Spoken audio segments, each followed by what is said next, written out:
ఓ cinema release అయిన తర్వాత కూడా సూపర్ డూపర్ హిట్ అయినా సోషల్ మీడియాలో ఓ టాక్ ఎప్పుడూ రన్ అవుతూనే ఉంటుంది. అది కూడా ప్రూఫ్తో సహా నెట్టింట వైరల్ అవుతూనే ఉంటుంది. ఇంతకీ ఏంటా టాక్ అని అంటారా? Copy cat talk.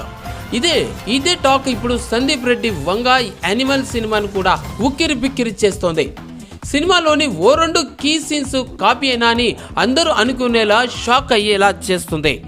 అసలు ఏంటిదా అని అంటే అదే ట్రెడిషనల్ వేర్లో మెటల్ హెల్మెట్స్ని పెట్టుకొని వచ్చిన రౌడీలను రణబీర్ కోసే సీను, తన అక్క భర్తను చంపే సీన్ 2 కాపీ సీన్సే అని అంటున్నారు. ఈ సీన్లకు సంబంధించిన ఒరిజినల్ సీన్స్ ఇప్పుడు నెట్టింట బయటికి రావడం, ఇప్పుడు ఆ సీన్స్ వైరల్ కావడంతో సందీప్ మీద కాపీ క్యాట్ మచ్చ పడింది. ఆయనను తీవ్రంగా విమర్శల పాలు కూడా చేస్తోంది. ఇక ఇవన్నీ పక్కకు పెడితే రణబీర్ యానిమల్ సినిమా కలెక్షన్స్ను కుమ్మేస్తుంది ఒకవైపు కూడాను. ఇక అన్బిలీవబుల్గా 11 days లోపలనే ఈ మూవీ దాదాపుగా 700 crores క్రాస్ చేసి సరికొత్త రికార్డులను కూడా క్రియేట్ చేస్తుంది ఇప్పుడు.